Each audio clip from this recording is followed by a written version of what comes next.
Kazakal super chatted $5.07. Yes, I'm a 10-year-old slightly smiling face.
It's time for the show where high culture and pop culture collide. Hey, you just stole that from You Don't Know Jack. Shut up, man. It's called an appropriation. The Aussie Gamers Experience. It's all Aussie.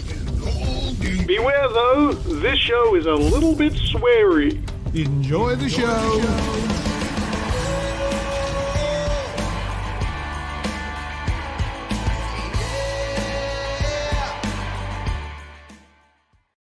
G'day everyone, and welcome to episode 342 of the Aussie Gamers Experience podcast, coming to you live from YouTube once again this week. I'm of course Snoogs, and joining me is the one and only Lucas. How are you, mates? G'day, I'm doing very good, thank you very much. And how are you? I'm good. I'm ticking along all right for a Tuesday night. What am I drinking? I'm drinking coffee. I've been good. That's what I stayed with tonight. You leveled up over the break, didn't you? Yes, I did. that was since the last show. You leveled up. Let's get a happy birthday in the chat for Snoogs. What'd you turn? Yeah, come on, smartass. 7. Let it go. 41. 41. You're in the 40s, dude. You're not even 40 in the anymore. 40s. You've like full moved on into the 40s. It's not good. Nothing works. It's just downhill.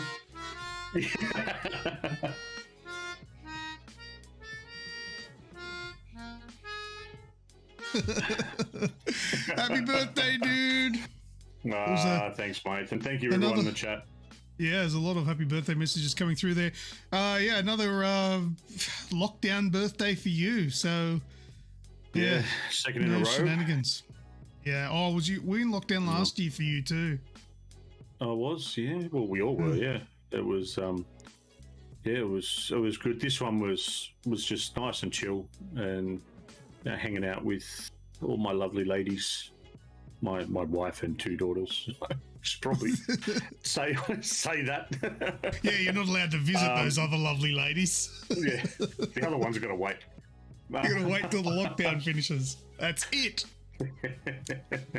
Oh dear, beautiful so it was stuff. nice and chilled. How about yourself, mate? Anything else from the last couple of weeks that's been exciting? Mate, no, I don't think so. I mean, I've got plenty of games to talk about. I've spent some good time playing some good video games, but like anything that stands out, I don't think so. Look, there probably was, and I've forgotten. It's generally how I work. It's really good. I don't generally get affected too much by things that occur in my life because I forget they occurred, which is probably a good thing sometimes and a bad thing some others. But anyway, I've had a good time so far. Yeah. That's all right then. It's been a good week. G'day to everyone in the chat. Thanks for joining us, peeps. So you're having fun. It's been going since, probably about 15 minutes before before the show started. So everyone's getting in there. Thank you very much. All right, on tonight's show, PS Plus rumor, some more Call of Duty, money back please. My Inner Samurai Quake remastered, 12 minutes, takes hours to finish. Lies. Steam theft, a new PS5 already, and the usual antics and laughs along the way. So, let's jump into it. Okay. Games. Kick it off with you, mate. 12 minutes. All right, 12 minutes. How much time have we got? I had zero interest in this game, just because of, visually it just wasn't doing it for me. Didn't look to be all that interest. exciting. You didn't think that it looked interesting just for the concept of it? No. Games where you repeat get very frustrating after a certain amount of time for me. For me, same as when it comes to movies, I really like either single scene movies or very, very limited cast movies. If there was a movie that was announced tomorrow where they said that there was 3 actors and that's it, I would instantly be interested, and I would want to see this movie straight away. You're a fan of Cube, is what you're saying.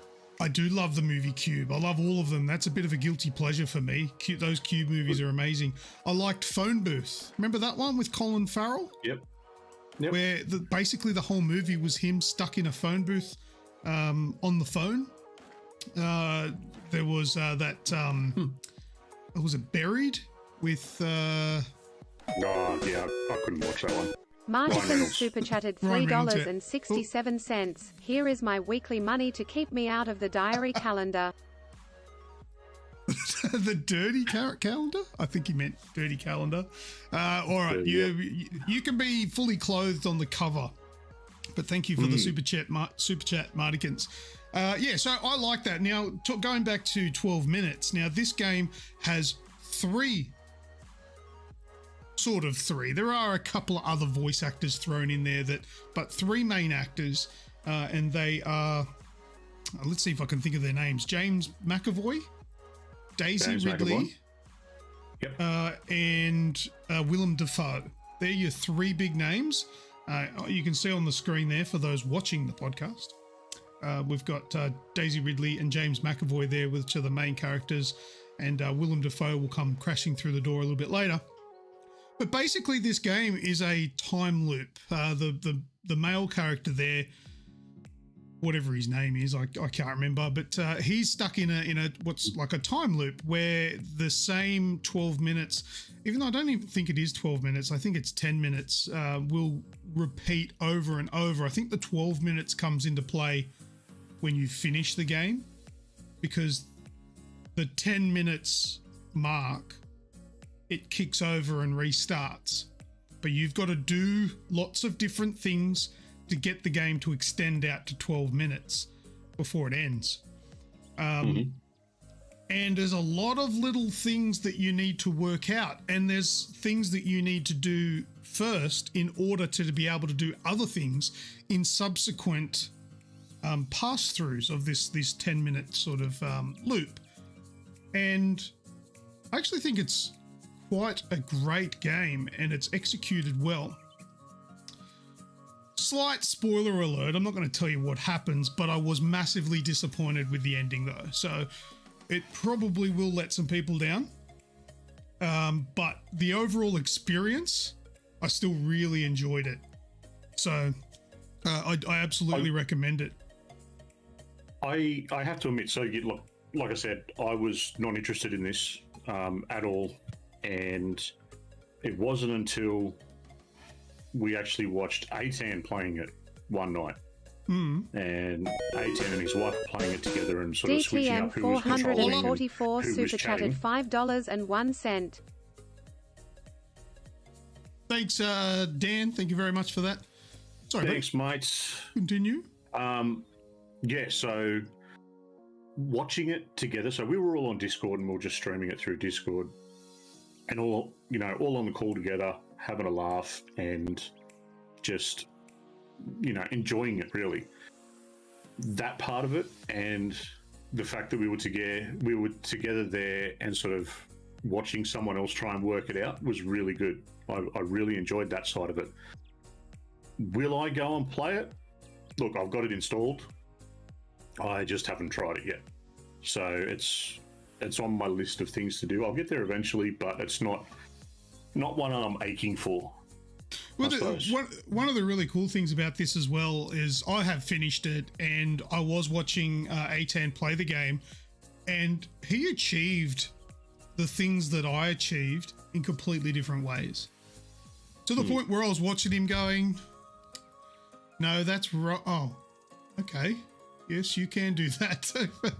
So there's lots of different ways, and it's not to the point where I'm going to say no two gameplays will be the same, because it all funnels down the same path. But there are several different things that you can do to achieve the same thing, which is quite interesting. I'll be vague, but an example is there is something that you need light for. And you might have seen on the screen just there, he picked up 2 fake candles.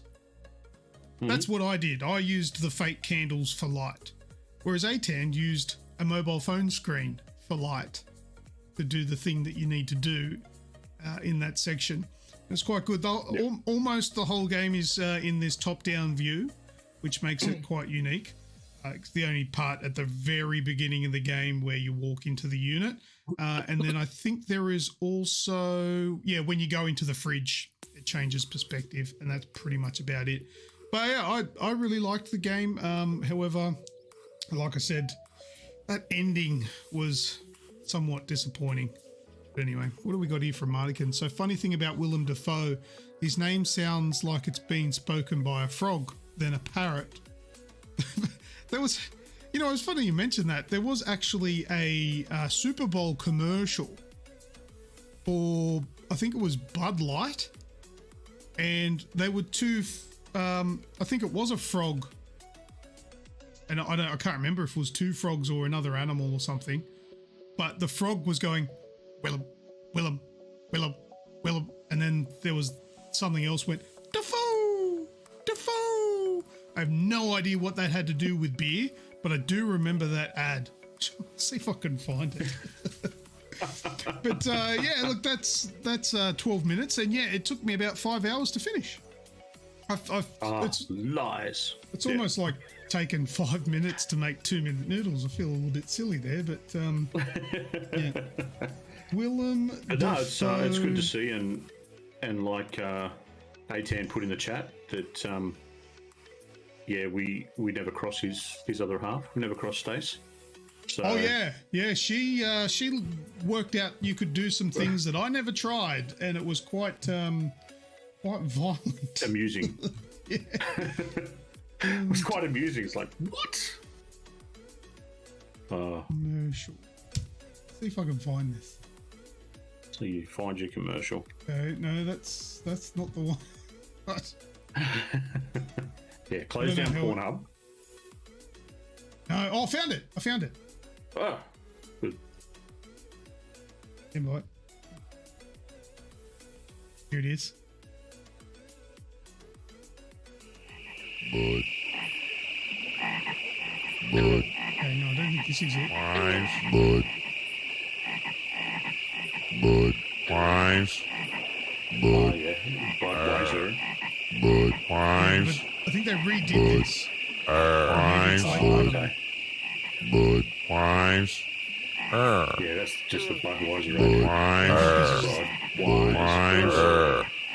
Wise. Or maybe I'm getting my memories mixed up. But there was something where they were doing that. Willem Dafoe. I have no idea what it was though. I don't know. Maybe I'll find it later. Well, we'll What's find next? it later. Next is Ghost of Tsushima. Tsushima?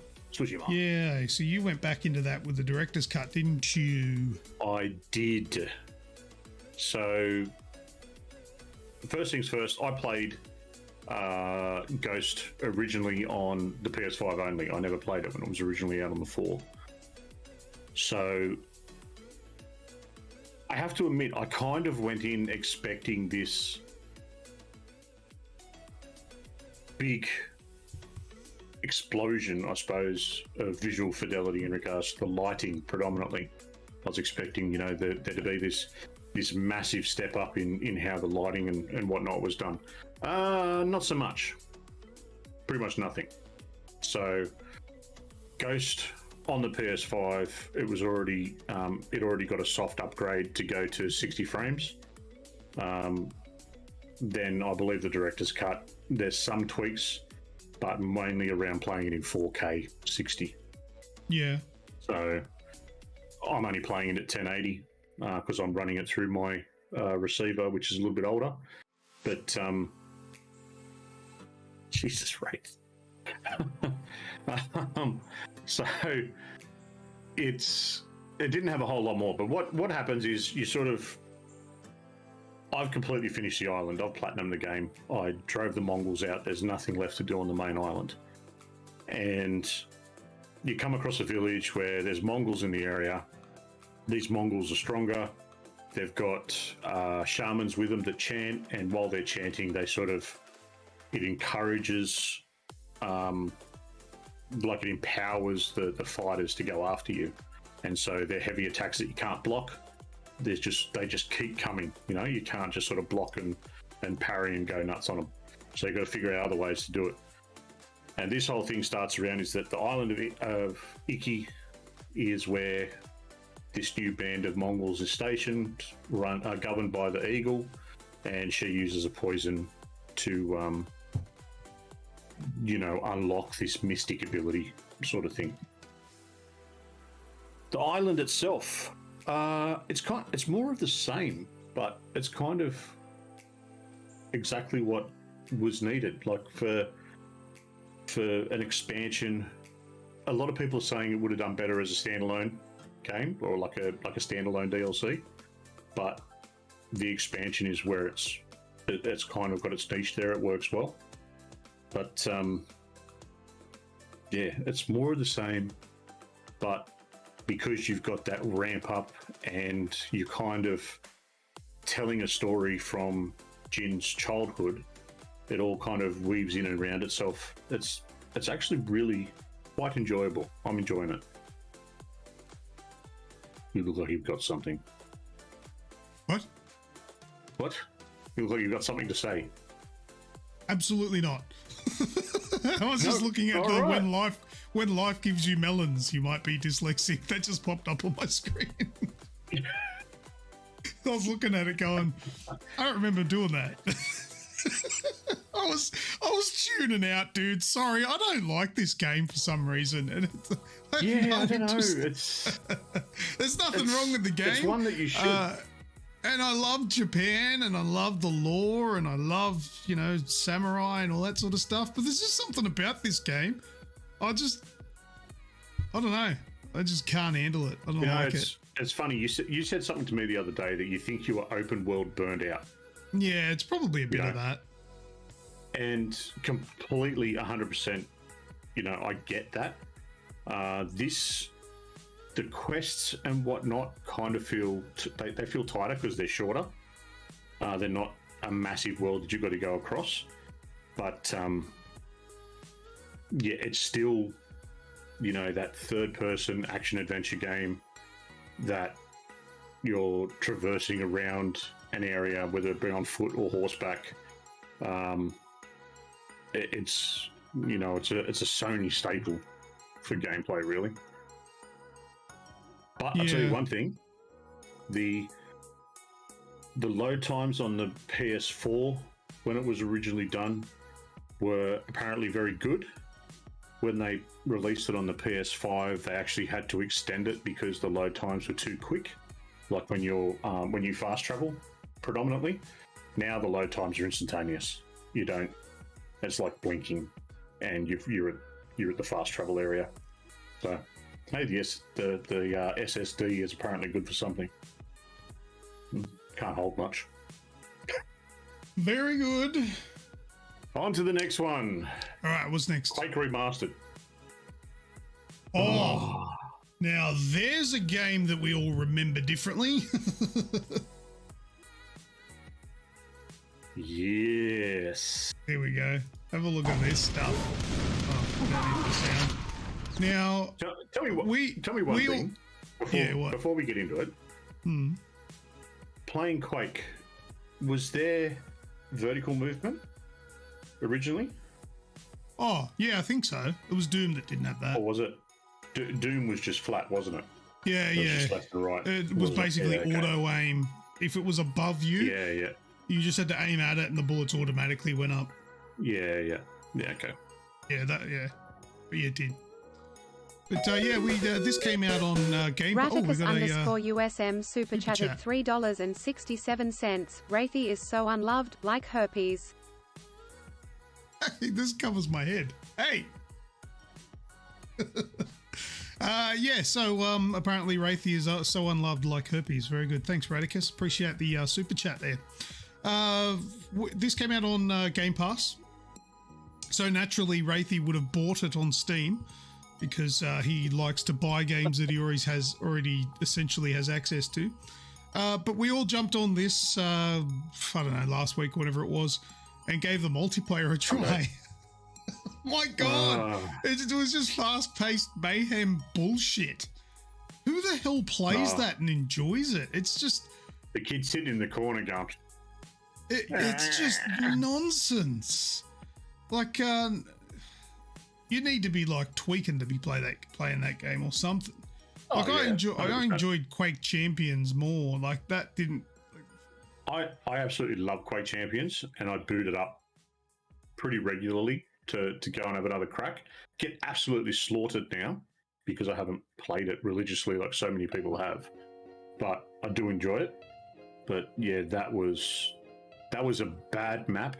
A really bad map for that many people. It was a terrible map. It was a small map with lava, basically. Yeah.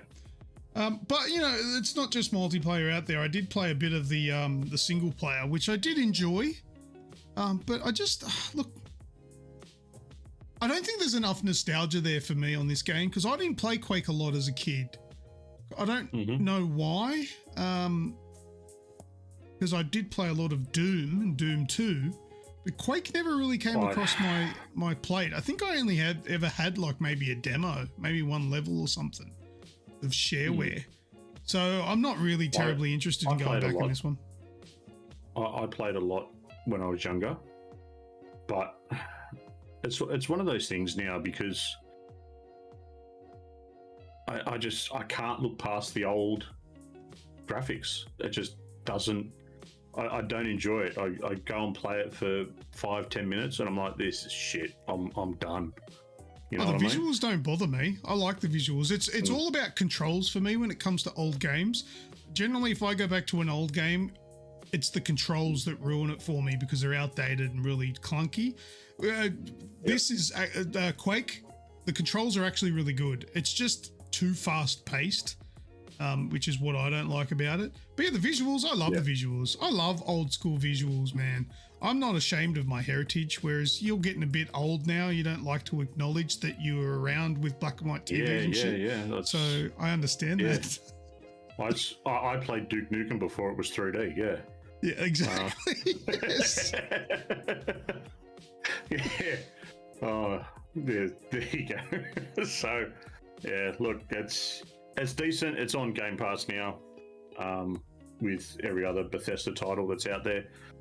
So I dare say there'll be some more info about Quake and whatnot coming soon. With all of that stuff. Maybe. It'd be good if they made a new campaign. Like something new, like a new Quake game, not just Quake Champions, you know, like an actual game. That'd be cool. Yeah, it'd be good. Cool. All right, what's next? Call of Duty Vanguard. Yeah, I never got a chance to play this. No, I was way too busy over the weekend, so I didn't get a chance to try it. And then I remembered today and went, it's not. The servers are down now. It's finished, the beta or whatever it was. So I didn't get to try it out, but you did. I did. I played one. What would you even call it? You wouldn't. It's wasn't a round. It was, I suppose, a game. So what it was kind of like a King of the Hill type thing, but teams of 2, and there was 8 teams of 2. And what happens is, and what it is it's 2 teams. So you've got an area that everyone's in, which is like your load up area. So you go in, you can buy, you know, buy extra armor, buy a spy plane, specific guns, things like that, like you would in Zombies. Yeah, I think that's what we're watching at the moment. It looks like the teams of 2 there. You know what this looks a lot like? What's that? Battlefield. Yeah. Yep. Like, what was that? What, was it Battlefield 5? Yeah. Yeah, Battlefield 5 was the last one. Looks like this. It still feels very Call of Duty. Yeah. But so I played with another person and we did the 2v2. We got all the way to the end, and I was up. Well, we were up against a YouTuber that it looked. It was Mr. Beast. Was his type? Was his name? And Mr. Beast. There is a YouTuber that plays a lot of Call of Duty that is Mr. Beast. Whether that was him or not, I don't know. But he was very twitchy, very like you watch some of the kill cams, and it was, drop onto the belly, twitch, and it just was a lot of freakish movement that I couldn't keep up to.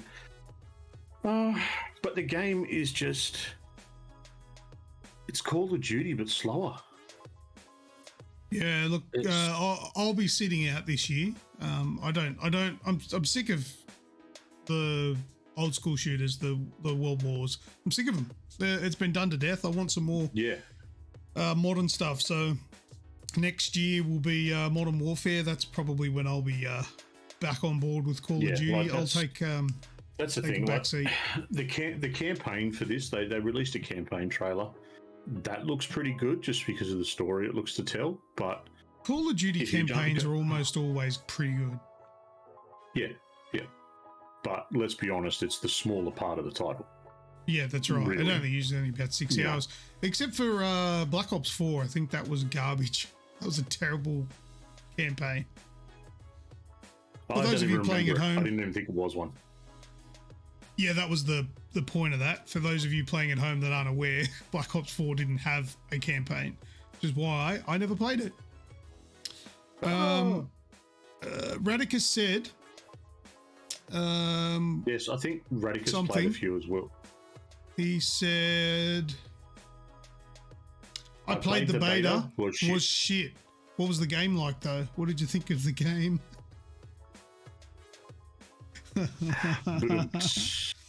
Played 3 games and got bored with it. Wraithy says, looks like the COD World War II. This looks and sounds like Counter-Strike. Yeah, look, I at this point in time, I'm more interested in Battlefield 20,000,000,001. 2042.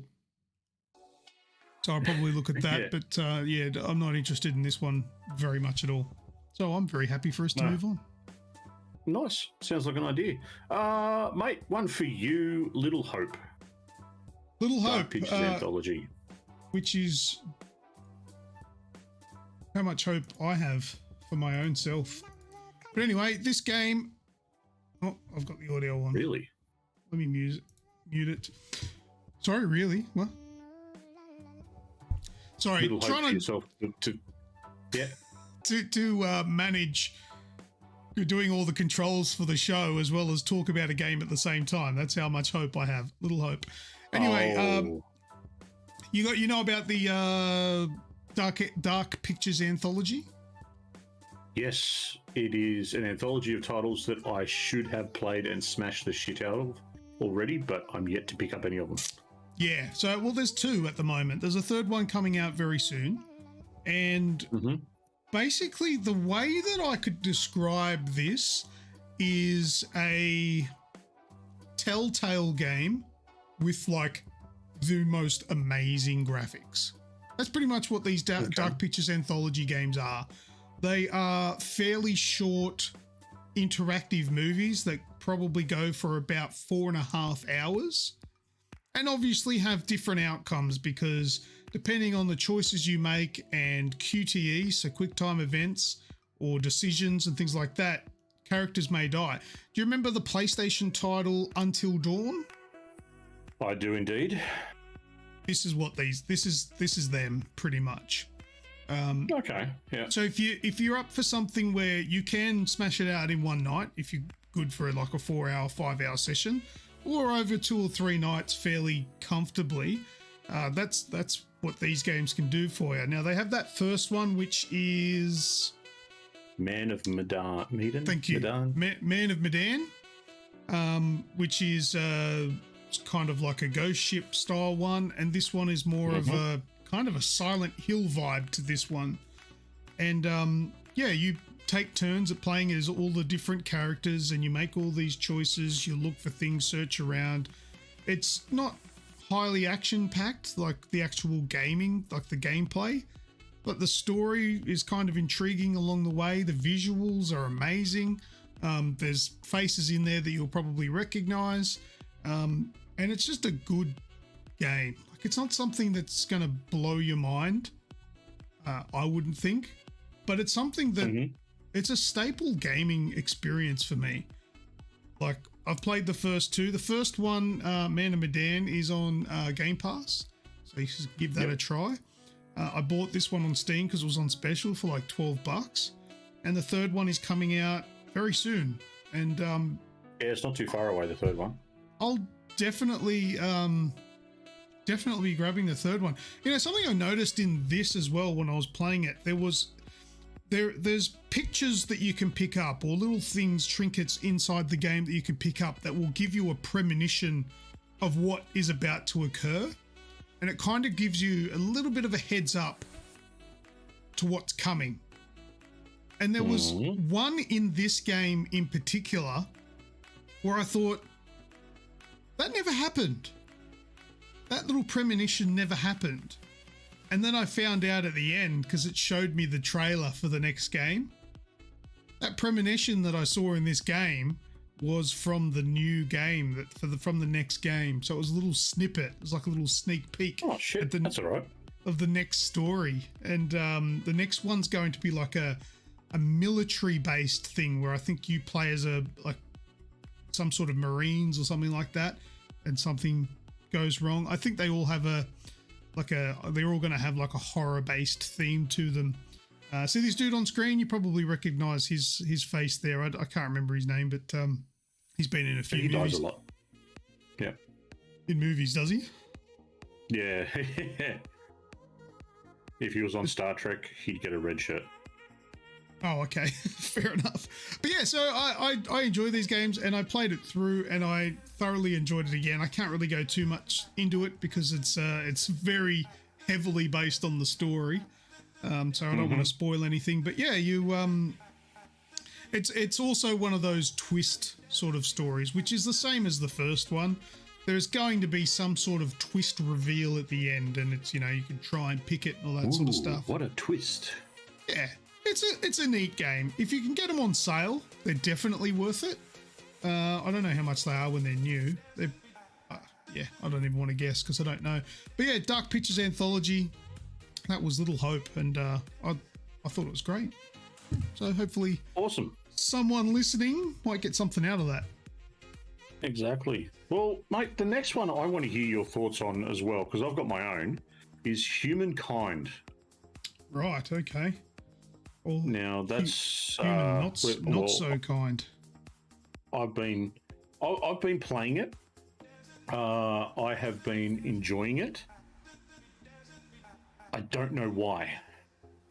It's one of these sorts of games. I don't exactly know what's going on.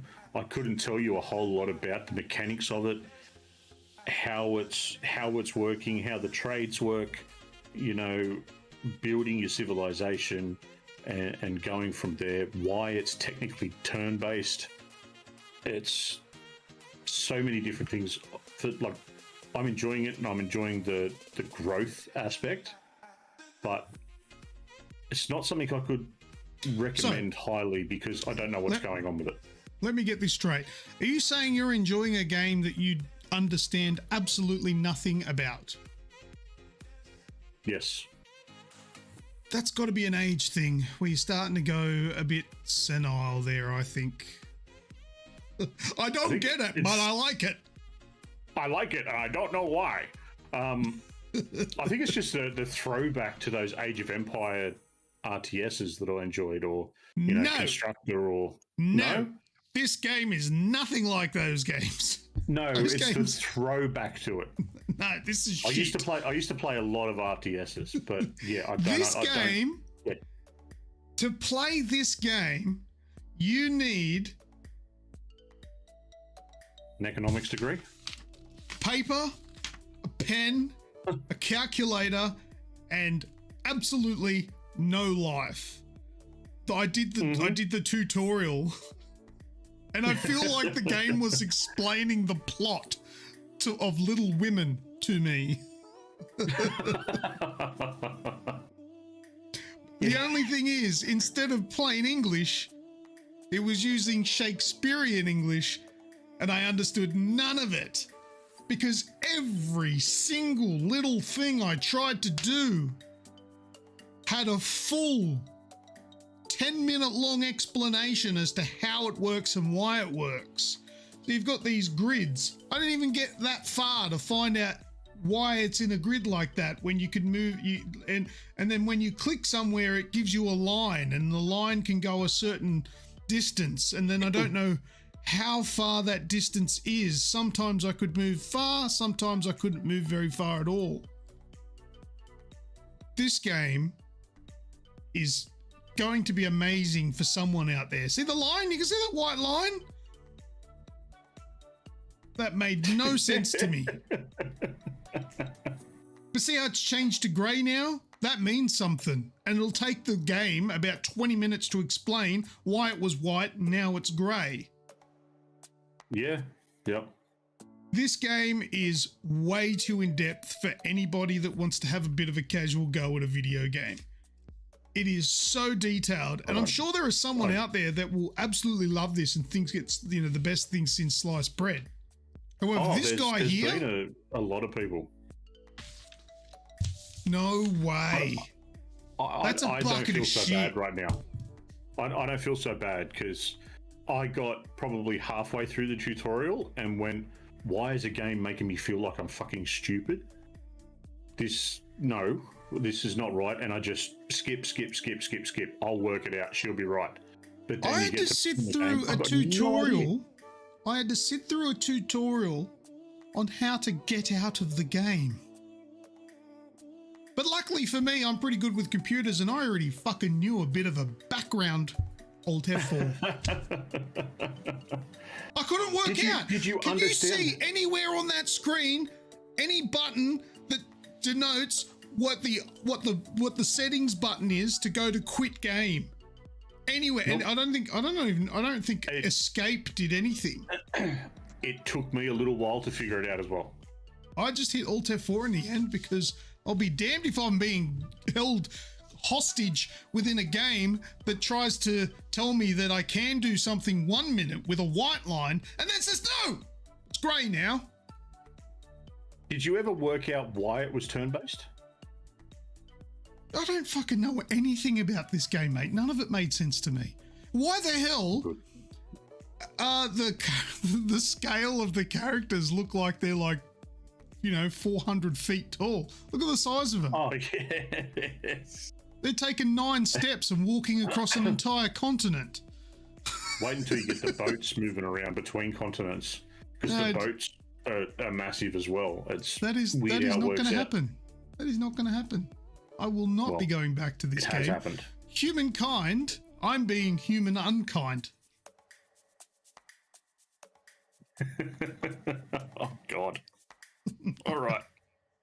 All right. Yeah, we can move on. Psychonauts 2. Oh, you know what? This is your game. You go ahead, and I will add to it. What's my mouse cursor? Where is it? There it is. Where's it gone? Who would have thought? You know what? All these people that are raving about Psychonauts 2, it must be something with Double Fine Games, because it was a piece of shit. Who's raving about it? Oh, so many people on Twitter. It's great. It's great that it's an Xbox exclusive. It's a great title. Oh, I can't believe I just got to sit through that magical experience. It is crap.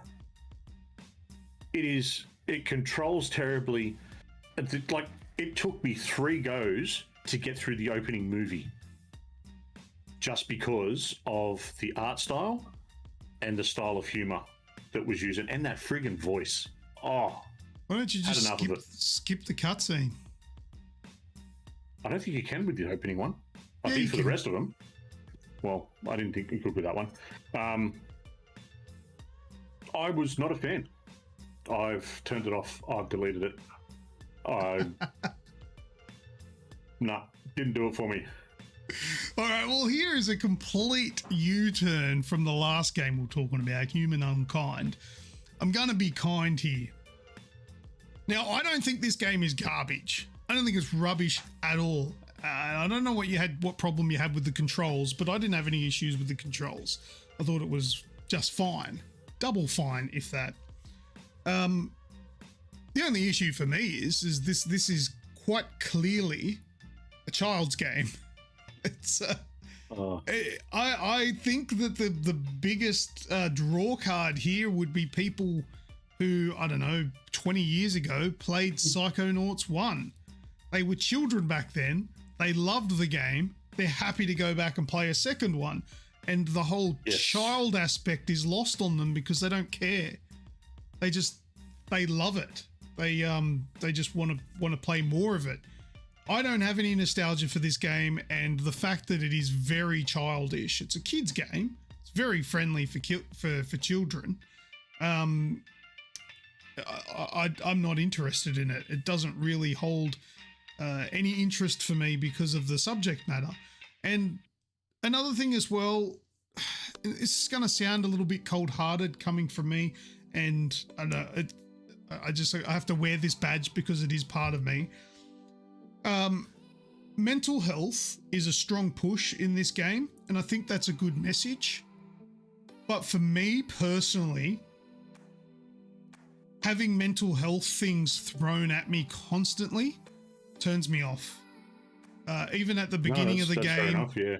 At the beginning of the game, it has a warning saying this game approaches the subject of mental health and all of that sort of stuff, and its goal is to try and help people with issues and things like that.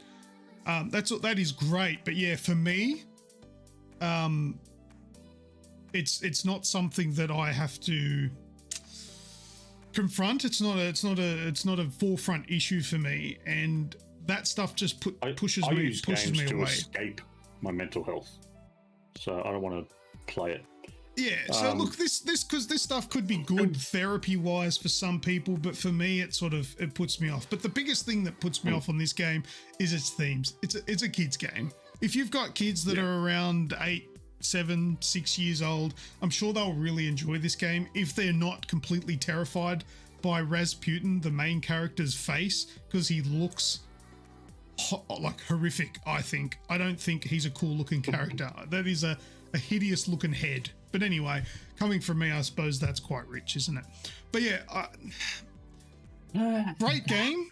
They handle portals really well. Portals is a thing that a few games have been doing lately, with just recently with Ratchet and Clank, Rift Apart.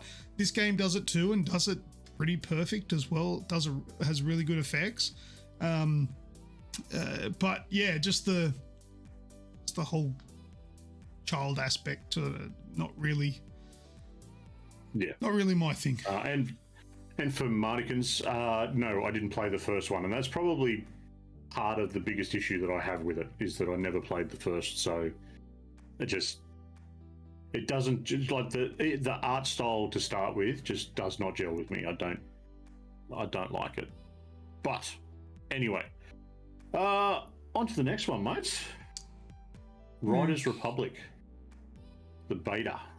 Ah, right. Okay, let me bring that up. Hang on. Did you try it? I did. And how did you go with it? I don't really think I played enough to warrant it. Warrant what? Talking about it?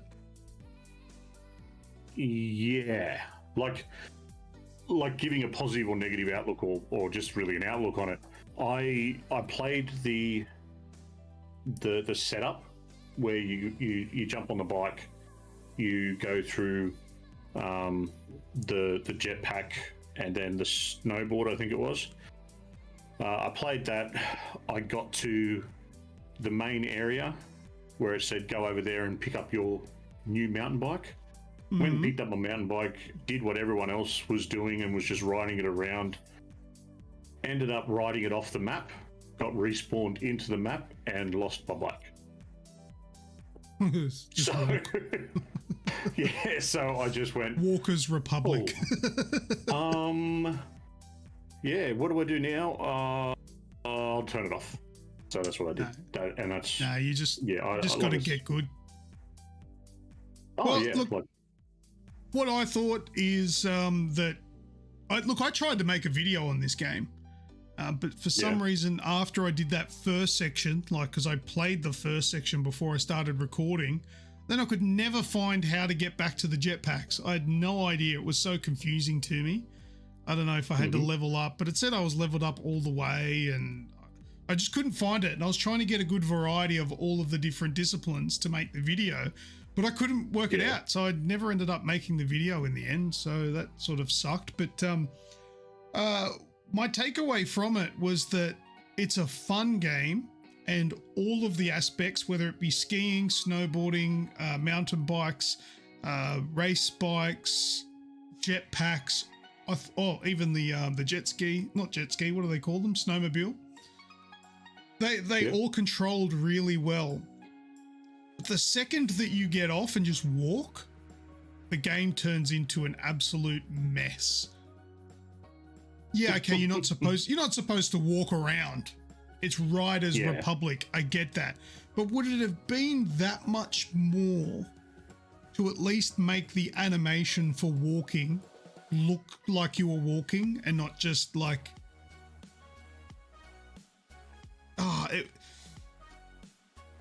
what's a good description to it? It kind of felt like the very first Resident Evil. Not that bad, I suppose, but it just was disjointed. The animations were horrible. It was extremely slow. Janky. It was rough as guts, right? And I was just thinking as well, I know the game's called Riders Republic, but wouldn't it have been really cool if you had to then transition between a certain area on foot by running through a certain area to then get onto the next bike or something like that? And if they actually implemented a good running animation or whatever mechanic, but it's not there. But that was the only real thing that I could sort of complain about. It was the walking, which is no big deal. Everything else was really well worked out, and the game was fun. It was massive, open areas. However, I can't see myself playing this more than probably what I already have. If, say, for example, all of you guys bought it and we all spent a night playing it together, I can't imagine we'd come back the following night to do it again. It's fun. No. And it works well. But what was the last one that Ubi released that was like snowboarding, skiing, the wingsuit and the parachute, and you're up in the mountains? It was... Did that get released? Pretty sure it was a PS Plus. No, it did. It was a PS Plus game a little while ago. Steep. Was that Ubi? Steep. I'm pretty sure it was. Yeah, I don't know, but yeah, that wasn't this. This might be the successor to it, I guess. But yes, thanks, Wraithy and Radicus. Steep is the game. But yeah, look, I can't see it being something that I would continually go back to. Like, yes, it was fun. Yes, it looked great. It played well. But I still don't think it's something I'd go back to more than once or twice. So no, and that's what. Well, that's exactly the reason Steep popped into my head is that's exactly the way that I felt with Steep. But you know what this game is. What this game is it's Forza Horizon for extreme sports. That's what this is. Yeah. Even to this point, like you can see at the moment where this chick is walking around and giving you the tour, was exactly like Forza Horizon when you go into the Forza Horizon like camps and they point out where everything is. All exactly the same. Yeah, and it's pointing that it's a big TV show and you've got to bring your rep up and all this crap. Yeah. It's... Yeah. Another one of them. Nah, I won't pay for it. Which doesn't mean I'm going to steal it. I just won't get it. Last one in the list, Hunters Arena Legends. Now, I meant to talk about this last time, but completely glazed over it for good reason. Yeah, for good reason. It was the PS Plus PS5 title for last month. And when you said PS, I thought you were going to say PS of shit. PS of shit. I got off. I played one game. You what? I got off it. I got off the game. And I then hate this game. Oh, there's a then I notification. Snoogs just came online. Snoogs just came online. Yeah, I actually said to myself, I want my money back, and then realised that I hadn't paid for it. So it's just terrible. The gameplay. Well, it's another battle royale. I don't know who asked for that, but whoever did, stop it. I'm sure it's one of those games that's going to have a core group of people that enjoy it, but when you're doing the tutorial at the start and you're running across the ground and it just looks like you're floating, it's like your character's floating on above the ground, you just sort of know you're in for nothing exciting. And yeah, it's terrible. I don't like how it looks. I don't like how it plays. I don't like it at all. It's been deleted. Yep, well, Snoogs, something I can agree with you tonight. It's Yes. poo-poo. I'm grumpy all the time, Squirrel. It's just tonight's coming out a bit more. He's not lying. Yeah. Yep, this game's shit. Glad you brought it up. Yep. So don't bother, even though it's the last of the month and the next ones will come out soon. Don't bother with it. That's it, mate. Okay. That's it for all the games. Now we get to go and play some games with everyone else. And you hear that, Oh, boys yeah. and girls and everything. What's What are we that sound? doing? What are we doing? Okay, what's that sound? All right. Are we ready for this week's What's That Sound? We're going to go straight into it, shall we? Hmm.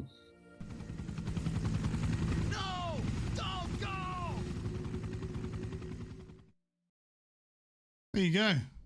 It's the Wraith. Make it loud. You know what? I don't have any control over making that any louder than it is. So didn't need to be loud. Wraithy got it straight away. Wow. However, Straight up. don't be a lazy asshole. Write it properly. Lucky I know what you're talking about. RE1. What's Wraithy, RE1? that was really fast. Super Re-own? fast. Is it? He clearly doesn't have any lag on the show. Pretty impressive. kidding, No, isn't A10, I'm not going to let you steal it just because you actually wrote the full thing. A10 likes just sneaking in on the coattails of other people. Like that time that Since Spacey's wrote an answer on the big giveaway game, but he'd already written an answer. So A10 took note, held onto it, waited for the next time I brought it up, and then threw Spacey's answer in. And then I think he won like one entry. Sucker. Yeah. But yes, anyway, back to the What's That Sound. I'll play it again.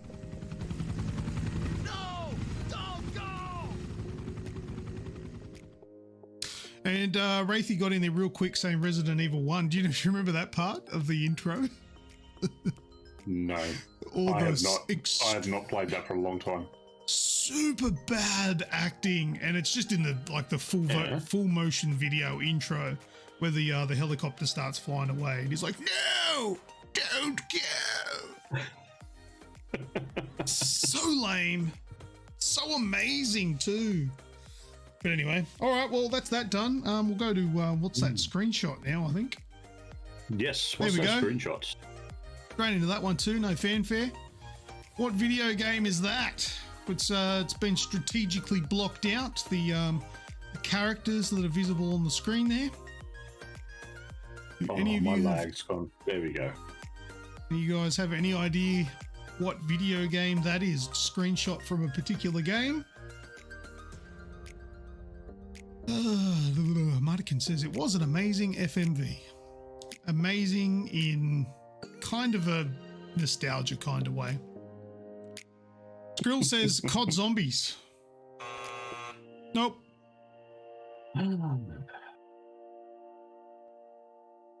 Mardican says Uncharted. What could it be? Believe it or not, George isn't at home.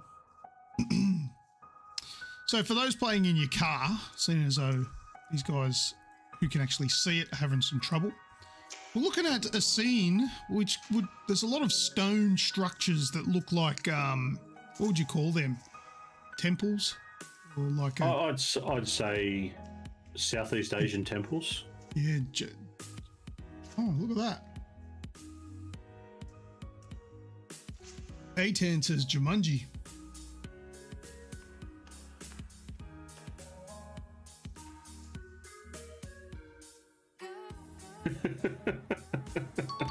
It is correct. Hey, It is Jumanji. nice. But I'm going to give it to the first person that can write Jumanji the video game. How do you like them apples, A10? I didn't even know there was a Jumanji video game.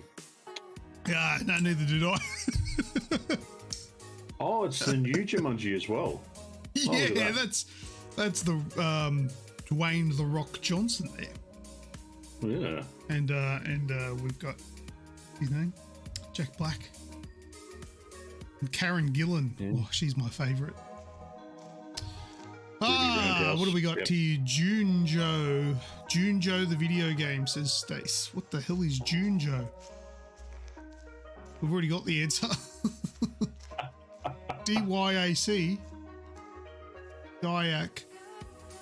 A10, can you just go and check on Stace? I think she's having a stroke. Ask her if she's. Not the kind you were hoping for. Mardikin's got me again. Yeah, Mardikin's good. All right, I've got to put down A10. Got that one, didn't he? A10. All right. Well, I think that's it. Oh, no, we're going to do the big giveaway game, don't we? The big giveaway game. The big giveaway game, which is this one. Go! There's only one left. It's number 11. You guys remember this? I'll zoom in a little. Zoom in. Zoom Down in. here. I think that's about as far as I can go. It is. Make it better. Number 11. And I know what it is. Oh, so does Emily. She comes into me the other day. She goes, Dad, I know what number 11 is for your big giveaway game. I'm like, yeah, go on. What is it? And she says the answer. And I go, very good. You found the answer sheet on my desk, didn't you? And she goes, yep. Because I have the answer sheet here. Luckily for you, it's all washed out. You can't see it. Someone's playing with their contrast right now. I actually showed the back of it. The answers are on the other side. I'm not that dumb. I misspelt Skrill. Where did I write Skrill? We didn't need to know this existed. I missed something there. I think Please the burn game. the game. Jumanji the game. Ah, right, okay. Didn't know it'd need to Please be. burn the game from my memory. It's taking up important space. Hey, I've never played it. It might be good. Oh, when I wrote A10. Okay, yeah, I'll change that then, shall I? Really enhance. Enhance. All right, Redicus says Mortal Kombat. All right, going to start giving some hints. Let's get this one out of the way and we'll have a new one for next time. I can this- give you an easy hint. Do you guys remember what... Hang on, before I say that. How about we could just, well, you know what? How about we give a hint that people who play along in our Discord would know? Okay. Journalist mode. Yes. Oh, that's going to be whoever writes it in the quickest. They're going to know what that is straight away. How good is journalist mode? Oh, set it up for me, please. Set what up for you? Journalist Oh, mode. an actual journalist mode. Make it a Wraithy thing. says Metal Gear Solid 4. Mardikin says Dark Souls. Skrill says Dark Souls 2. Oh. So close. I want to read that Whoops. Bring this over here. Where was it? It was in random, wasn't it? Yeah, here it is. Yeah. It has been confirmed early this morning that FromSoft's much anticipated Elden Ring game, spiritual successor to the award-winning Dark Souls series, will have a built-in easy mode in the form of a special class for the players with less patience to put the time into mastering the game's mechanics. Unfortunately, this news has been met with some unsurprising controversy, particularly among the die-hard fans of the series, which is renowned for its brutal difficulty. This so-called easy mode class is called the Journalist and can be chosen among character creation at the start of the game. Selecting this class will cause the game to instantly crash and then erase itself from the hard drive. When asked for why he chose to include this feature, Miyazaki replied, "My games have always had an easy mode. It's called Get Good, you fucking casuals." Oh, I love it. So good. All right, let me catch up. People have written some things in here, I'd say. Wish life had it sometimes. Mardican says, fuck, okay. It's the other one, Skrill. Oh, they know the rules. They're following the rules. Oh!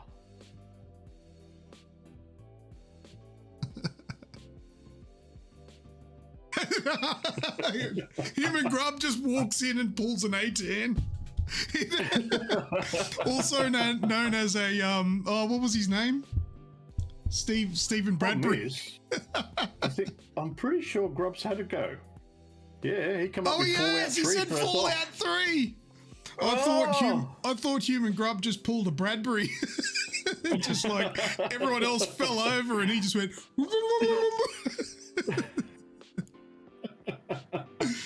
as A10. Has he not had a guess? I don't think he has. I'm confused. Don't tell me he's done it again. No, I think he has. He has. A10 is dead set the Stephen Bradbury. I thought somebody else took the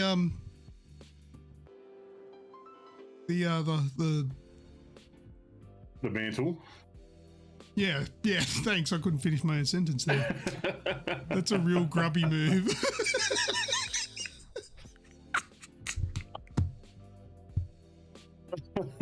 It is Dark Souls 3.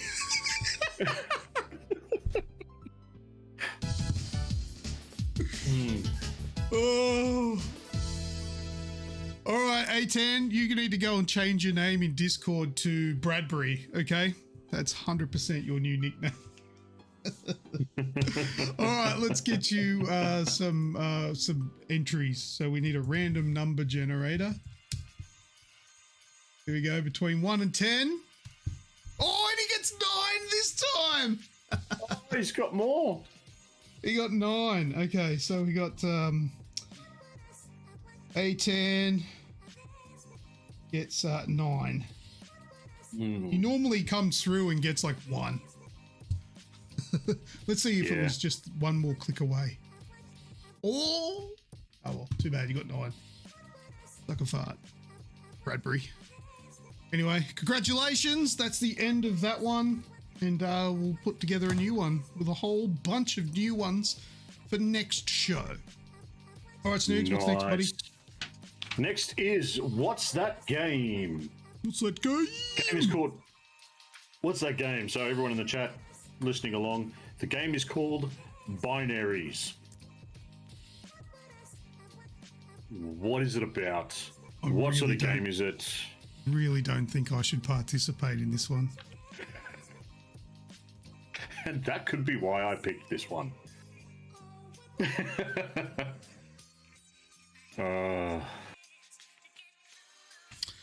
I did hear an interesting argument about binary and being binary and not non-binary. There's kind of a flawed argument by saying that in the gender argument that you're non-binary, because non-binary is like saying it's like saying I'm not male or female. I don't fit into two categories, which is the binary thing, right? But if you say you're non-binary, that either makes you binary or non-binary, which is still binary. Because binary means like on or off, one or the other. Yep. That's a completely flawed way to call it. Just say non-gender specific or something. I don't know.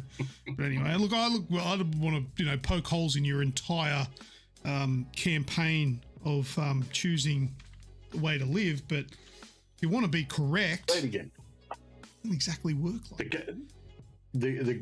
Someone said, say it again. The game is called Binaries.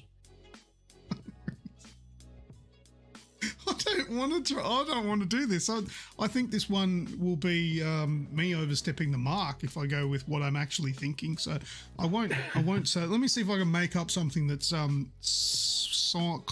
of acceptable in 2021.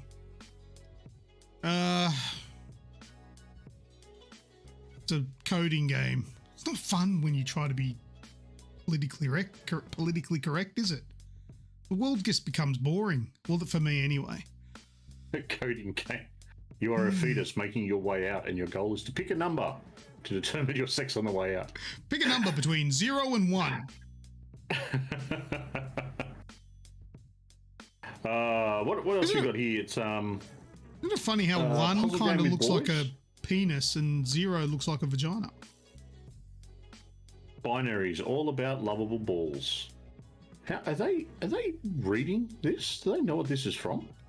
Binaries is from 2016. I probably Googled it. Yeah. Published and developed by Ant Workshop. Available on the Mac, Switch, PS4, Windows, Xbox One. Test your skills and reflexes as you simultaneously guide 2 lovable balls over 100 controller smashingly tough platform challenges. Controller smashingly, that's a real nice way to talk about your game. Okay, so this is it here, binaries.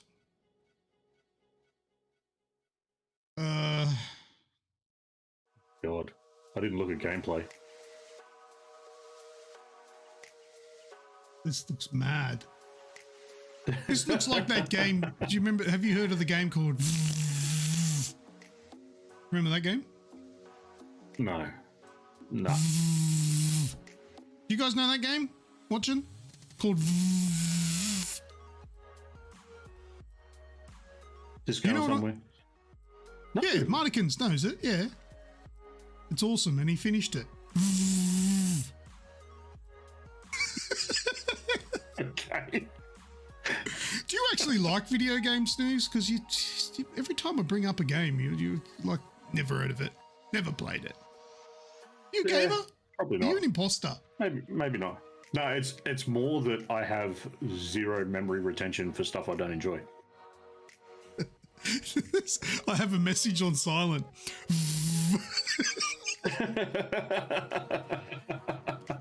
Oh dear. Anyway, yeah, that's like garbage. Do you know what something's weird? I watched a live stream the other day. This is completely off topic. The only reason I'm mentioning this is because of the video that literally just played on my screen after that binaries one. You know the YouTuber Yong Ye? No, of course not. Fake gamer. I don't watch any of his videos. Never do. I watched a live stream of what's her name? Charalana Zard. Yeah. You know her, yeah? Yeah. Alana Pierce, I think her name is. She's an Aussie. Alana Pierce, yeah. She's living in Aussie LA. streamer. Yeah. Works for Santa Monica now. Yes. I was watching one of her live streams, and this YouTuber, Yong Ye, was in the live stream. The very next day, Yong Ye videos were being recommended on my YouTube.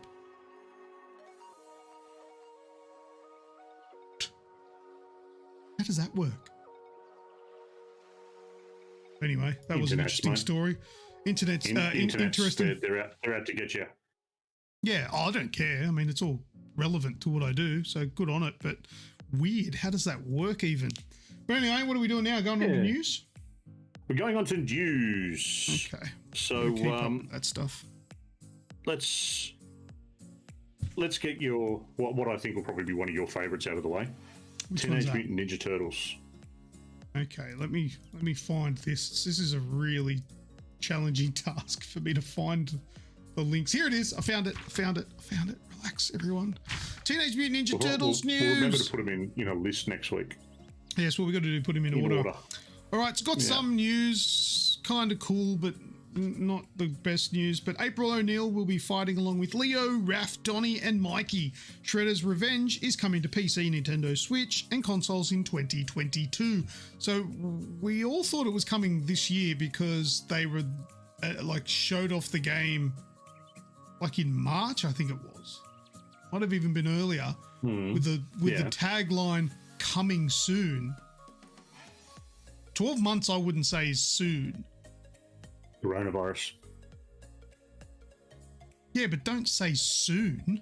That's not soon. Soon, in my interpretation, is within the next 3 months. In February, Delta wasn't going ballistic. No, I don't give a It shit. could have been 4 months away. Now it's next year. Well, it kind of was anyway. They gave a little bit of an explanation as to what happened is, it says here on the, let me zoom this in, like a little bit easier to read on the stream. We know that TMNT... Read the chat. Stacey just asked if April was a female turtle. Is that right? Is that what you're looking at? That's what I'm looking at. And the next one from A10, we are now packing her bags. Yes! Yes! Get out! No! This is April! April O'Neil from Channel 6 News, or what, they changed it all the time. It was 6 and 7 or whatever, depending on the movie or the TV show or whatever. But yeah, that was April O'Neil. But anyway, what I was reading, we know that TMNT means a lot to you. We hear you and we take into account your impatience. Stop being impatient, they say. As well as your passion and your trust in us for this game. For these reasons, we'd prefer to take our time to deliver a game that suits you and us. So they apologised that they aren't able to pander to our impatience. I'm not impatient. I can wait for games. But what shits me is when they say coming soon and then it takes 6 months before they even tell you. No, I'm happy to wait till next year. That's fine. But don't tell me it's coming soon and then never tell me an actual date. Because coming soon to me makes me think this thing's nearly done. If they just left the coming soon part out, I wouldn't be complaining about it now. It's semantics, I know, but this is an entertainment show. I've got to crack the shits at shit that I think of. And this is something like, I mean, if I just went, okay, thank you for apologizing. What's next, Patrick? I'm sorry that I'm impatient. That would be boring.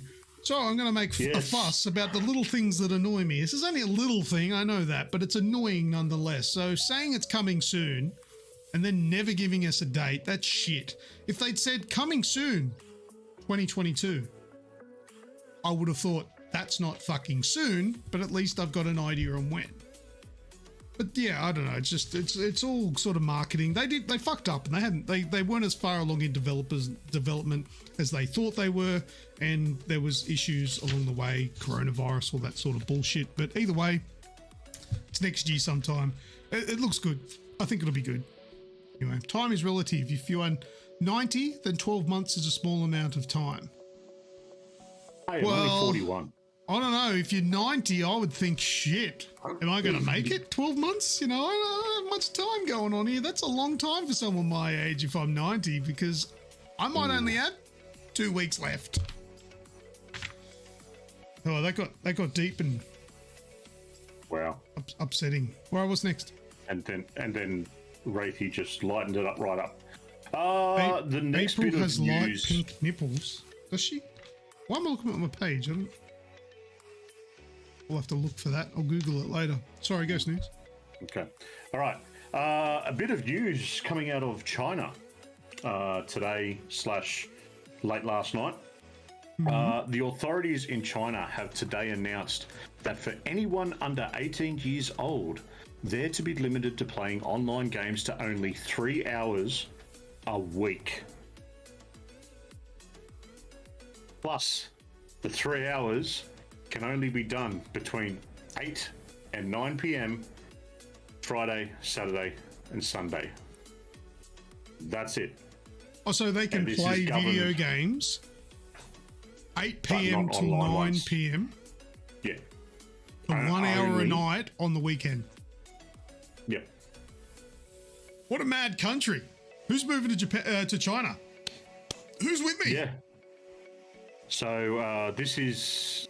So I'm reading off of.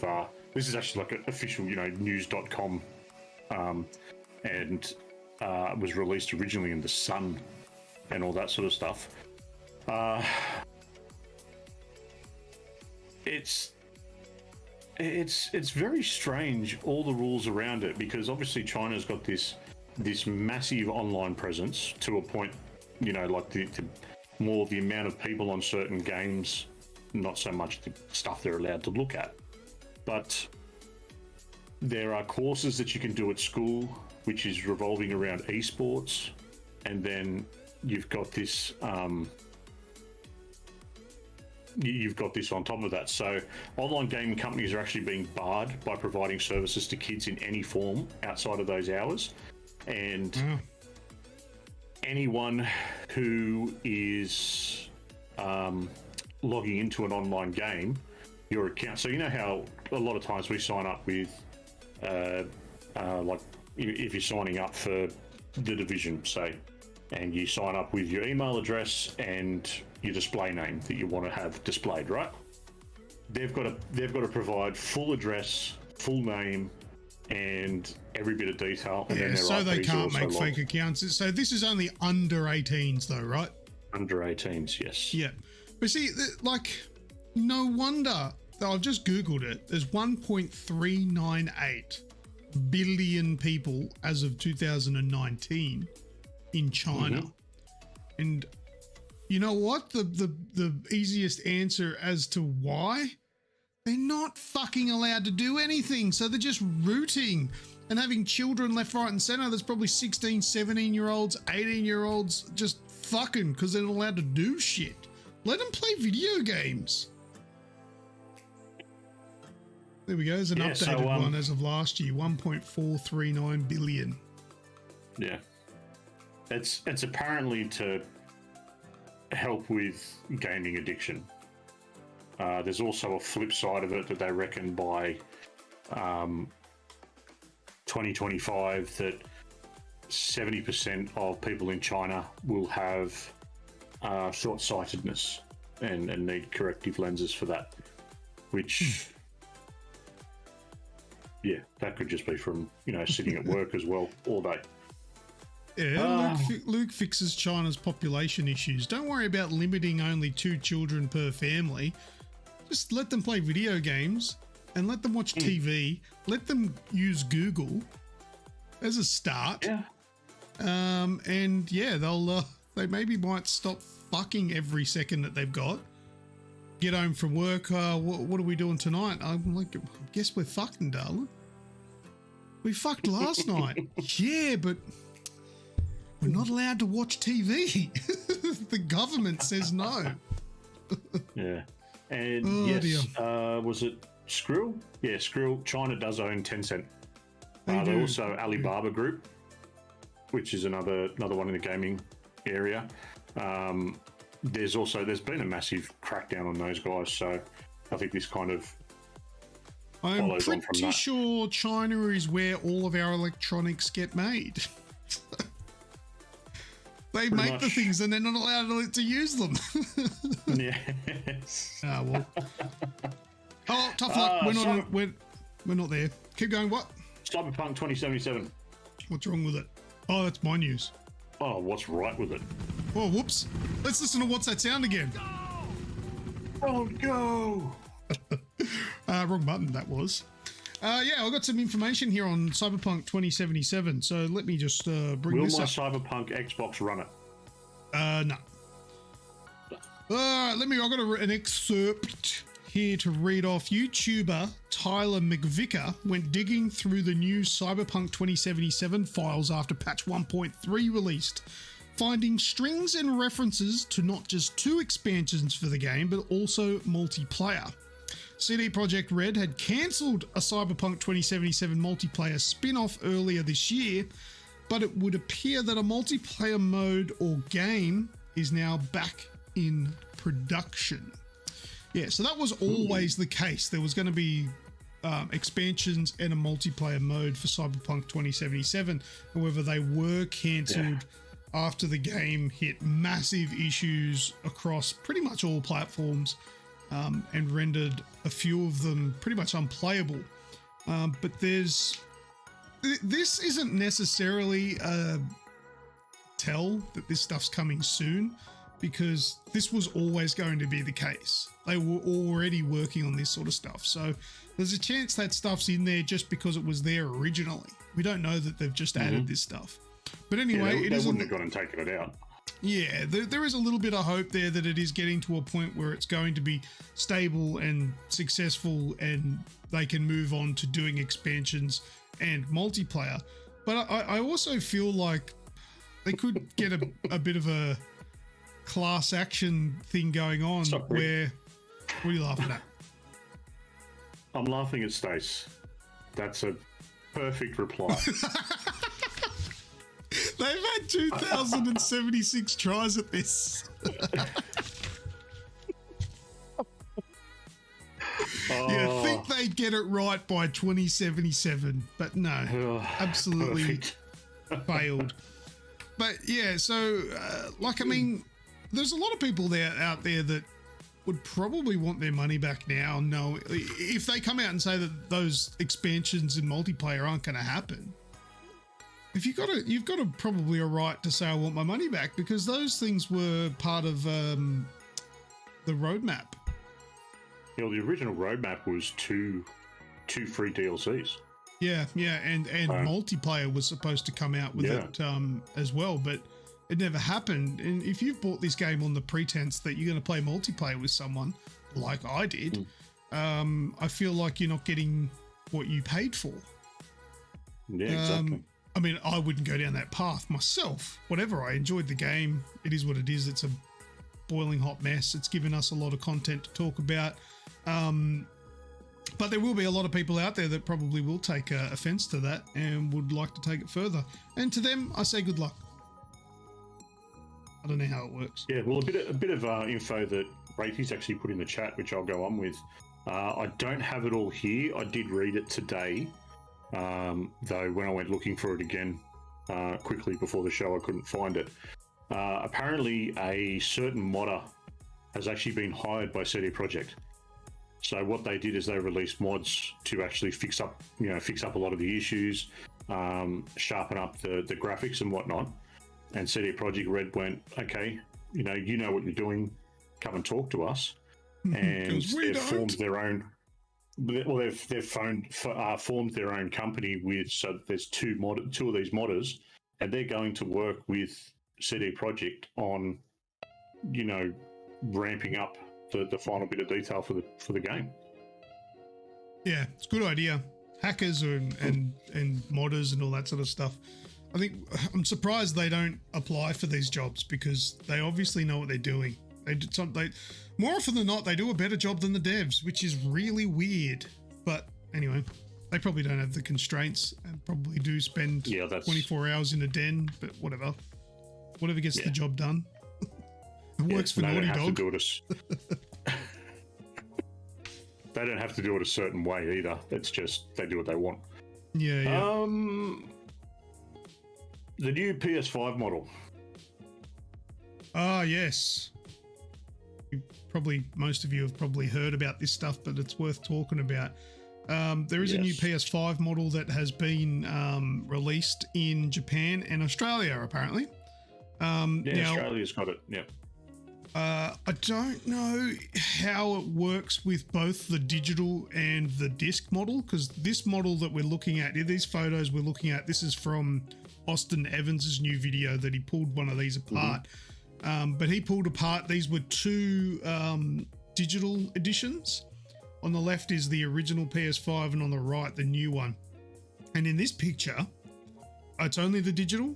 Thanks, Marnikins. That does clear that up. Yeah. On the left there, you can see that gold thing there. That's a heatsink, right? And they've shrunken it down on this one. So there is a section in this video where one of these guys actually sticks their whole finger in this section here. So it's a finger width chopped off the end here. All right, so that's one sort of glaring difference there, because what they've done, essentially, they've made a couple of changes. It's 300 grams lighter. But it's still the same price. How was it lighter? Yeah, most people were asking, and that's why Austin Evans did this video on pulling it apart. Here is the main reason why it's a lot lighter. On the left here is the original. You can't see my mouse, can you? I'm pointing at it. No, if I put my mouse over here, you can see it. There we go. On the left here is the original PS5, and you can see all of this section here. Over this side, it is like that half or even less than half the size, this section. And then you've got this part here completely removed. These are fin stacks, I believe, that help dissipate the heat from the heat pipes. The right side looks a bit cold. What? Oh, it's shrunken. Is that what you mean? Is that what you're saying, Skrill? Yeah, I think so. But yeah, so this section here is completely removed over here. This part is a little bit longer, but thinner. But yeah, you can see that's probably where that 300 grams goes, because they've taken it off the actual cooler. Now, look, I would imagine that Sony have engineers that are doing these changes. And engineers are generally smart and they calculate these things. So they take into consideration the new cooler, how the new cooler works, and if it's going to be satisfactory. And what I'm guessing is somebody mentioned over-engineered, Skrill did, the over-engineered model. The original one was probably over-engineered, and they probably continued testing them throughout the last 12 months and realized that it's not 100%. It's the original was necessary. over-engineered. Yeah, and it's not necessary. They can back it off a bit because it's not an issue. Save a little money on their part, blah, blah, blah. However, it's, you know, it doesn't look good because they're taking stuff away and still charging the same price. What have they taken away? They've taken away the heat fins, the cooling system. What we were just discussing. No. But what does it? What difference does it do in the performance at this point in time? What is the difference of the performance for someone that's not privy? You know, for little Timmy down the street that's got his PS5 digital. What's the difference in performance? Okay, so what we're talking about here is cooling. So it's going to be the temperature difference. Now, Austin Evans did do this test where he had like a thermal camera connected to his smartphone, so his iPhone, or whatever it was. This isn't the best way to do thermal testing. This is literally just pointing it in the back ports. I don't think this is very accurate. We probably want Gamers Nexus to do the thermal testing, and they probably will. I hope they do, because Gamers Nexus, YouTube channel, if you don't know, if they were to do the test, they will literally pull it apart and put probes directly onto the heated components instead of pointing a thermal camera at the back of a closed unit. So anyway, but what Austin Evans has done is he has taken a thermal imaging here, 52 degrees at the back of the original PS5, and at the new one. which is 55 degrees C. So the conclusion there was it runs hotter. And I've got 2 comments to make for that. First of all, we don't know how accurate that is. Second of all, does 3 degrees matter? Depends. It depends on the binning of the GPU and the CPU, where their thermal limits are. At 50 odd degrees, it doesn't make a difference, because this was an idle. They had the Astro plane, Astro bot thing screen. just running, so it was fairly idle. So at 50 to 52 degrees, it's not going to make any difference. But at the upper end, if it's 70 to 74 or 80 to 84, where's the limit? Where does the APU start to throttle? In that case, 2, 3, 4 degrees does make a difference, because if you're throttling at 84 but not at 80, that's a big difference. But we just don't know exactly what the temperature difference is. I don't think this is definitive enough. I don't think it's scientific enough to say that the changes that they've made is going to impact the way it performs. Good night to whoever said that they were leaving. I can see people saying good night. Martikins. Thanks for joining. See you, mate. Martikins. But yeah, I don't think this is definitive enough. But at the same time, I can see why people are questioning it, because they are taking.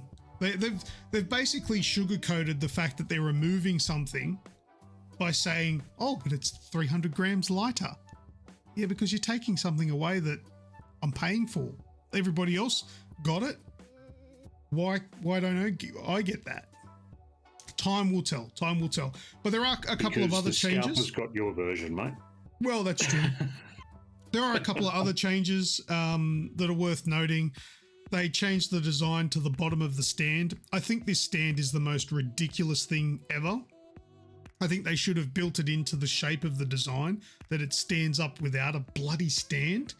But now it's got like a bit of a knurled, rubberized grip around it, and they've cut away this section here so you can thumb tighten it. Whereas this one, when I was doing it, I had to get I just got a 10-cent piece to tighten it up. It's shit. It's annoying, and this is great. This is a lot better, but at the same time, the whole thing's a stupid design, if you ask me. What else was it? What else did they change? No, I think that's it, eh? I think that's it. That's the new screw. But I like how they pointed that out, that it's a new thing. Like Sony actually were like, "Oh, you can do it with your fingers now." Yeah, look, why wasn't it like that from day dot? Seriously, you over-engineer the cooling, and you forget something simple like this to make it easy to tighten without needing to get a screwdriver. Mind you, you can't even use a screwdriver on them. You'd have to get a gigantic one. You literally have to use a coin. So anyway, that's the new PS5, and whether it's an issue, only time will tell. I personally probably don't think it will be, but either way. Now that it's got the thumb screw, you can undo it to take the side panel off when you're eventually allowed to buy a $400 SSD to go in it. They're not $400. Don't be dramatic. Oh dear. Anyway. All right. Is that it? Steam and legally stealing. There's another one. Oh, right. Okay. We won't spend too much time on this one, but I thought it was worth mentioning, because I'm all for the small guys, the indie devs, and this is shit. And Steam need to fix this, because this is an absolute baked-in problem with Steam that is pretty much going to ruin this developer's career as a developer. Now, let me explain this. If you, for those that are unaware, if you buy a game on Steam, you can request a refund. However, there are some criteria. I think there's only one criteria. You just have to have played less than 2 hours of the game, and then you are entitled to a refund, which allows you to install the game, play the game. If it doesn't load or you get into it and it doesn't run very good, like your system specs aren't good enough, or you just simply can't stand the game, you think it's shit, you play it for an hour and you're like, no, I don't want this, you can request a refund. And it's pretty much no questions asked, really. They give you your money back. Yeah. I think that's a good idea. However, it shouldn't be a hard and fast rule for all games. And if they want to keep it available for all games, maybe that 2-hour window needs to change. Because what we're talking about here, AGExp, the lone developer, is on his own behind the games like the recently released Summer of 58, has decided to leave game development for an indefinite time after Steam's 2-hour refund policy resulted in a huge number of returns of their latest title. Now, I titled this news item, Steam provides a legal way to steal. And what I mean by that is that this game that was developed by one person goes for an hour and a half. You can finish the game in an hour and a half. Even though the game's reviews are mostly positive, almost everybody requested a refund at the end because they could. Because they finished the game in 90 minutes. It was under the 2 hours, so they requested a refund. They played the game, they liked the game, and then got their money back. That's pathetic. You know, I can't even... I wouldn't even think of doing that. Neither would I. It wouldn't even... The idea wouldn't have even fathomed, you know, because I would have went, oh, that's awesome, that's a great game, and then I would have moved on. Yeah. Exactly. It would have been, this is a great game, here's a positive review for it, because they ask you for them. Yep, done. Brilliant. Loved it. Talk it up as much as you can. I don't understand these people that would go and do it to a point that it's the majority of sales. So that this person that developed it has now lost money and has to shelve what they're currently doing because they can't get the lights on. Yeah. Look, it's ridiculous. Guys in the chat, Wraithy is saying that this is on the gamers though, and Atan says, yeah, shitheads. But see, yes, I think it's denominator, mate. I think it's I think it is a dog act for someone to do this, especially if they like the game. But the fact of the matter is there is nothing wrong with them doing that because Steam allows it. Steam are the ones that are facilitating these people. It's a legal thing to do. They aren't doing anything morally. Yeah, it's wrong. Legally, it's not. They're allowed to do it, so they did it. And they were like, oh shit, that worked. How good's that? I think the real blame needs to be posted on Steam's terms and conditions when it comes to refunds, and I think that needs to change depending on the game. And I would even have you got Steam open? What's it worth? No, I don't. Yeah, neither do I. Don't worry about it. Let me go. What is it? Summer of 58. Let me just search it up. It won't be much, eh? No, that's what I mean as well. That's what makes It's it on even sale. more of a kick in the guts. Save 23%. It's $10. Normally 13. And I feel like I want to buy it and play it. Just to support this dude. The game actually looks pretty good, mind you. And the reviews the reviews aren't mostly positive. The reviews are very positive. I'm going to buy it. I'm going to buy it and I'll tell you all about it on the next show. I'm going to support this dude. Yeah, how much does that suck that that's something that people were able to do, which has ruined this guy's livelihood. We should all buy it. Yeah, look, hey, if you want to support this guy, the summer of 58 on Steam, go and grab it. Support this dude. Oh, it's only a little gesture, but it's something. You'll get an hour and a half of a game, and you guys can put your opinions in the next show. No, don't return it. That's not part of this thing. Of course. I know. Stream the summer it. Of 58. Stream it, then no one has to buy it. No. Yeah.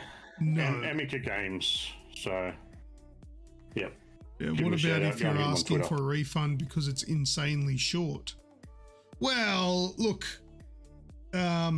You'd pay $10 for it. If you're paying $10 for a game, I think that's fair. But let's have a look. Does it say anything about? Let's look at the description. Where's the description?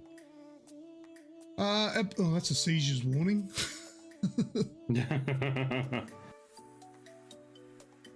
Where do they have the description? Oh, it's up here. In the summer of 2008, the main character, at the request of followers, goes to Russia to explore an abandoned camp, Yunost. Locals say that this place is inhabited by restless souls. This will need to be checked. Anything say anywhere about it being short?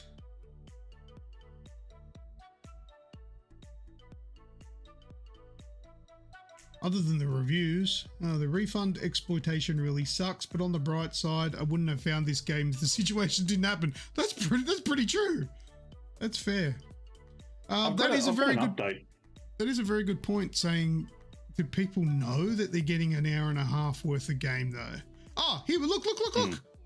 Average time to complete the game, 90 minutes.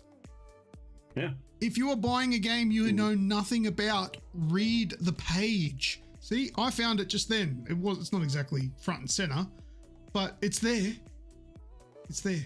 And it's not only this game that does that, because that Bright Falls Infinite, whatever it's called, that game, that made it quite clear that it was only like 60 minutes worth of game. And then when the full game comes out, I'll have access to that. If you buyer beware. If the information is there, then you should have sought it. If it doesn't say it at all, fair enough. But it's there. Yeah, I'm going to buy that and I'm going to play it probably later tonight. Well, be something to do. I just had a look as well. So Amica Games, to their website, sort of released a bit of a statement a couple of days ago. Thank you for all the support. I didn't want a lot of publicity. I didn't encourage anyone to buy my games to help me. The essence of my post was to leave for an indefinite time and indicating the reason, which we know of. What is happening now in my social networks and discussions on Steam is crazy. People specifically began to buy my game and write negative reviews. They accused me of fraud and black PR in the Steam communities. Over the past 24 hours, I've received both good wishes of support and a lot of negativity that leads me astray. All right, well, look, I'm going to buy it and play it and see if there's anything in there that I feel is fraudulent, and I'll tell you guys on the next show, and I'll put my own review in there. I'm expecting, but I don't know, I'm expecting it to all be bullshit. I reckon there's probably nothing wrong with it. I think it's probably a good 90-minute game. Looks good, but I'll try it. $10, whatever. Yeah, give it a crack. I'll tell you whether it's. I'll put it in the Discord whether or not it's worth getting. Cool. See you, A10. Thanks for joining. See you, buddy. All right. Last bit of news: we've got PS Plus, which is a rumor at this stage, and Games with Gold. So we'll start off with the PS Plus rumor. The reason I say it's a rumor is because we haven't had anything official yet, but major publications reporting on it. Oh, so hang on! Before you say anything, I've found a Google page which is showing us the rumor. Here it is. Here we go. There's our PS Plus games for September. How accurate is it? Yeah, pretty good. Is that right? Although apparently Hitman 2 is decent. I don't know though. So we've got Overcooked All You Can Eat on the PS5. Why the fuck you would put Overcooked with a very expensive controller? Oh yeah, good point. Yeah, that could eat. That game. That game's shit. You know who you need. If you want to go good with Overcooked, you need to play that with you were a chef, aren't you? Hmm. You should be good at that game.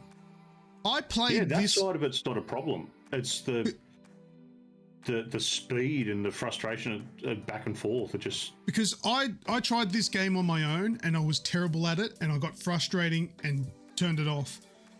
when I went down to Melbourne last, my friend Catherine, she has worked in many, call it like restaurants. She's not a chef or anything, but she's worked in restaurants. She's done worked in cafes. She owned a cafe at one stage. She's a good manager.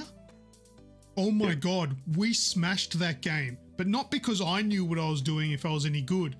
But she would just tell me, she would go, I need you making, cooking meat. She goes, just keep cooking meat. And then she'll go, right, I now need you to go peel potatoes or something. And she would just tell me what she needs me to do, and then I would just do it. And she just organized everything, and we were getting 5 stars on all of it, and we smashed it. And I had no idea what I was doing. I was just doing what I was told. So yeah, there you go. This is my little story about Overcooked. But anyway. We'll have to have a crack. No. Hitman 2, and you can go and, finally, it might get a player base, Predator Hunting Grounds. No, it won't. I like Aussie Gamers' take on it, though. Overcooked and the new Heat on the PS5. Yes. Yeah, no, Predator Hunting Grounds is shit house. It'll still be like a 4-hour wait to get on as a Predator and no one lining up to be the prey. Yeah. Well, there you go. So we should find out legitimately tomorrow morning, really. Should be, and then it'll be out next Tuesday. So keep an eye out for that. Then we go over to Games with Gold. Yep, we got that here somewhere. Well, you might as well bring up that same page you had before because it's about the same. Warhammer Chaos Bane, Mulaka. Doesn't that mean something like bad in like Lebanese or something? Yeah, Zone of the Enders HD Collection and Samurai Showdown 2. Hey, Human Grub, thanks for joining. Thanks, Mike. Yeah, not interested in Chaos Bane. Don't know what Malacca is. Zone of the Enders, I've always wanted to try. Well, there you go. Because it's I think that's a Kojima game, isn't it? No idea. But I don't have an Xbox set up, so I can't try it. But anyway, and yes, and I don't really care about any of them. I don't think anyone does anymore. I think they've just given up on Games with Gold. Yeah, they could give away whatever you want because we're not gonna. All right. Anyway, what's next?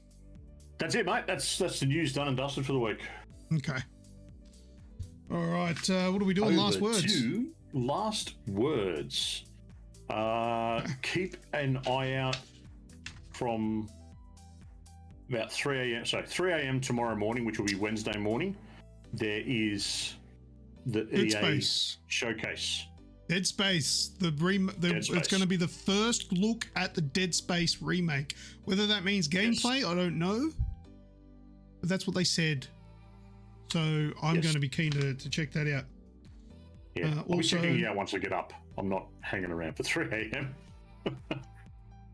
I might be up till 3 a.m. I've been all on late nights this last week, so I probably will. Nice. Dying Light is coming to the Nintendo Switch. Don't know when, but it is. And I wanted to bring that up just as the last words because I'm bloody impressed. The Nintendo Switch is a beast, man. Like, yeah, okay, it's not as good as not as good as playing on console or PC, but the fact that they can get it to work, like The Witcher, Diablo 3, and now Dying Light on the Switch, that's epic. If I ever have to go away, and like on a work trip or whatever, I'm buying Dying Light on the Switch just so I can take it with me. Yeah, fair enough. Someone like Wraithy, he gets a lot of value out of his Switch because they are bloody impressive. Yeah, you're going to be stuck with 30 FPS. And but whatever. It's big. FPS makes no difference with the size. That's resolution you're probably thinking of. But no, I'm thinking of FPS as well because when you're looking at it this size, it doesn't have the same tiring effect that it does on a big screen to me. Okay, just starting to understand frame rates and noticing frame rates, and Your 41-year-old eyes can't keep up with 30 FPS anyway, eh? That's right. No. But anyway, I just thought it was really impressive that, Techland are bringing out Dying Light on the Switch. And I'm tempted to get it on there because I just want to play that game everywhere. I love Dying Light. Anyway, that's new. Don't know when, but it's coming. Also, Norman Reedus sort of let out a little bit of info saying that Death Stranding 2 is currently in negotiations. That's about all we had on that. And we've also got a Resident Evil movie reboot coming. I've got something here. Here we go. On that, first official Resident Evil reboot photos of Welcome to Raccoon City. The only thing is, this photo kind of looks a bit B grade. Don't you think? What do you think? Yeah, I've seen the photos. Apparently, it's supposed to. The characters are more likely to match up, like with the game. With the game, but have a look at the feel of the characters. But look at the outfits they're wearing. They kind of just look like cosplay. Yeah, really look like high budget kind of gear. But you know what? I will watch it. Whatever, as long as we're not in bloody lockdown when the shit comes out. Then there's this thing, whatever that is. I think that's it. Yeah, that's it. So it was just those two things there. Doesn't look promising, but anyway, we'll keep an eye on that way. Keep an eye on that, I should say. Now, when it comes to the giveaway for the PlayStation 5, we didn't mention it earlier in the show. I probably should have. The PlayStation 5 giveaway or Series X giveaway. I just went ahead and did it all before the show because I didn't want to do it now. And I'm bloody glad I did because it gets me off the hook from doing it now. So I'm just going to quickly read out from the comments on the YouTube video. The winners were Atan, Wraith, Kenny, Human Grub, and Skrill. And the random live chats was 2241 Wraith, 2550 Wraith, 1 hour and 6:30 was Atan, 1 hour 45:25 was Wraith, and 1 hour 44:23 was Atan. So those are the winners that are getting entries for last week's show. Probably should open the show telling people about it because I don't know how many people get to the very end of the show. However, we are still giving away a PlayStation 5 or an Xbox Series X for this year. And you know what? I don't really care if the people at the start of the show don't know about it. The people that matter are still here, and they're the ones I want to win it. And their names come up each and every week. It's brilliant. Exactly. So make sure you get your comments on this video when we finish, when this show finishes. We stop being live. The video will immediately be available on YouTube. I assume it's immediately. But if it's not, come back tomorrow and put your comments on there. Because the reason why we make you put comments on the video is because the more comments and the more likes and all of that sort of stuff that we get, the more our YouTube channel is discoverable. Exactly. And if you guys wait till the very last minute, like the people that have commented on last week's video today, you're not really doing us any favors because, well, not no favors. We do appreciate it. I shouldn't say that. But the thing is, we want this week's show to be visible now. So if you do it as early as you can, that'll be appreciated. But whenever you can is good enough, I suppose. So thank you. All right. Like goes a long way. That's it. Yeah, just click the like button too. If you haven't clicked like yet, click the like button. Super easy to do. Appreciate it. I don't think I've pressed it yet. Rate he's getting in early as well. We'd like his with a full heatsink, please. A full heatsink? Yeah, that's probably not going to happen, actually. I will say. Well, no, it'll be the disc version. Oh, it's the disc version, yeah. Yeah, I'll be giving them the disc version, if that's what they want. If they want the discless one, I'll give them the discless one, but whatever. But yeah, we've got no likes on the videos. Come on, click the like, guys. We've got 10 people here. Click the like button and share it with your video game buddies. But yeah, that's it for me. I'm done. That's it. Well, that's it for the show, mate. So how about we close it up? Do it. All right. Thanks to everyone for joining this week. We will see you all for the next one. Be sure to hit that sub button wherever you're watching or listening along. Don't forget to continue any of the topics we've discussed on this show over on our Discord channel, or hit us up on our socials to get a better insight into us all. If you really want that, it can get a little bit more sweary over there. Snooger Vision and Aussie Gamers 12 on Twitter, plus hit up the podcast account, which is at the AGExp pod. While you're at it as well, we've got our website, www.theagexp.com. Links, as always, are in the podcast show notes and descriptions. That's all from me. I've been Snoogs. And I've been Lucas. Cheers. Bye-bye, dude.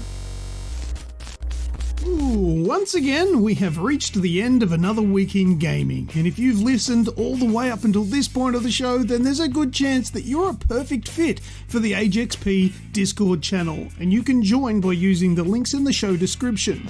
Once you've joined, you will find yourself within a community of amazing people who are all interested in one thing, and that's gaming.